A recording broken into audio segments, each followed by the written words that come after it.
In this video, I'm going to teach you everything there is to know about the tube tool for Nomad Sculpt. To start using the tube tool, we need to lay out a tube using either the curve option or the path option. The curve option is going to just let you draw a curve for the tube, and when you move your pen up, it's going to just release that and make that curve. The path option is going to let you lay out a path, and you can continue to make new points on the spline and get that path to go however you want. And when you're ready to make that show up, you click the green dot to get it to show. Let's go over the basic controls of the tube tool first. Moving a point, you can just grab the point and move it. If you click on the point, it will turn it black, which is going to make it a snapped curve instead of a gradual radius bend. If you take one point and drag it onto another point, it's going to delete that point. Let's go through this menu on the top to see what all of these functions do. Let's start with the mirror function. If you click mirror, it's going to show up on the other side in world symmetry so that your object is mirrored. As a quick tip, you can go into your scene menu and find that actual mirror. You can click on it and you can click which planes that it is mirrored onto. So you could actually mirror it onto multiple planes. Next, we have snapping. If you click on snap, you will notice that when you drag one point onto another object, it's going to snap onto that surface. So it's going directly onto the surface of whatever it's hovering over. If you click on closed, it is going to take the endpoints and it is going to find the shortest path to close that tube so that you have a complete closed tube. Up next is the hole function. If you click on hole, it will let you create a hole through the tube and you can change the radius of that hole using this blue slider. If you click hole again, it will actually let you change the hole size at the start and the stop. So you can make this hole super thin right here, and you can barely make it a visible hole over on this side. Now with radius, if you click it till one dot shows, which is where it starts, you can change the radius of the tube tool using this little yellow slider, and it's going to change the overall radius of the entire tube. If you click radius again until two dots are showing up here, you can change the start and stop of your tube tool. And if you click radius until three dots are showing, this will let you change the radius at every single point. For now, we're going to skip twist because you won't really notice a change if you twist the tube unless it has a different shape that's not cylindrical. Let's start with profile. If you click profile once, it'll turn it on, and you'll see that our tube is no longer a cylinder, now it is a square.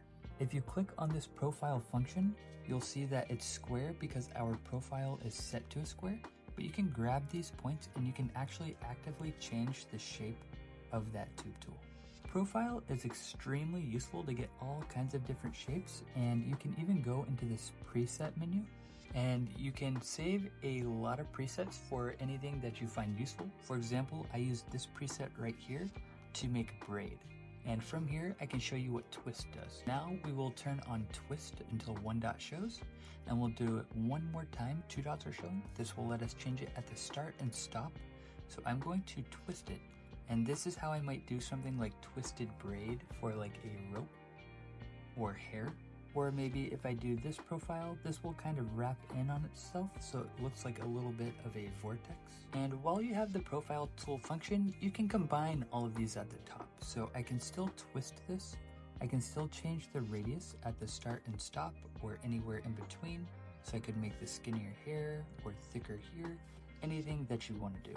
You can also make twist until three dots show, and like you would think, this lets you change the twist at every different point, so you can twist in different directions. Now with profile, you can change this until 1, 2, or 3 dots show. With 2 dots showing, this will let you change the profile at the start and stop.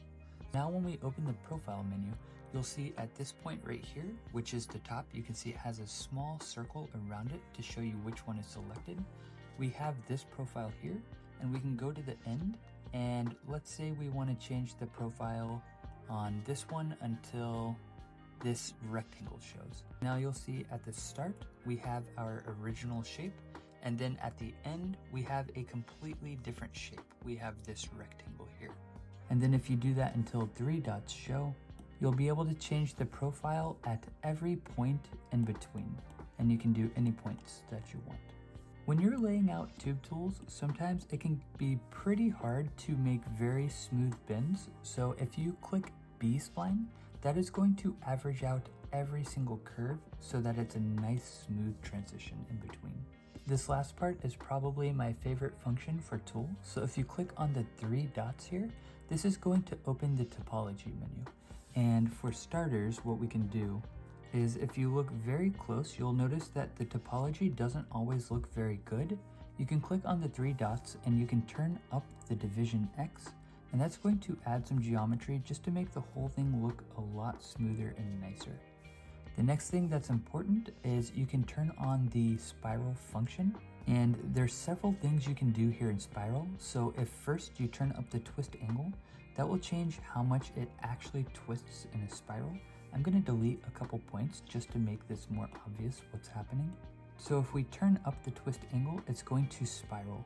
And then if we turn up the radius, this will determine how far out that spiral goes. With scale, you can change the thickness of the actual tube that's being spiraled.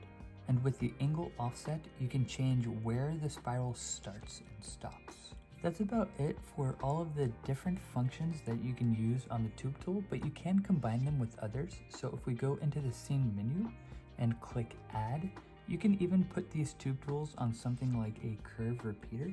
Now I can see that I have multiple objects here and they're on a curved line, and I can change how many of them are there. You could do that and make all kinds of crazy things, and I can go into my individual tube and I can change where that's being formed, and you can do all kinds of stuff.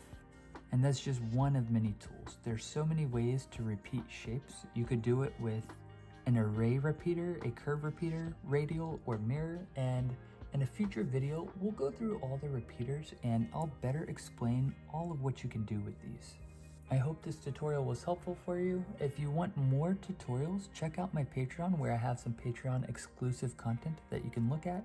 And I also have all of my free stuff as well as there, and all of the free STL files if you want to print anything that we've been working on.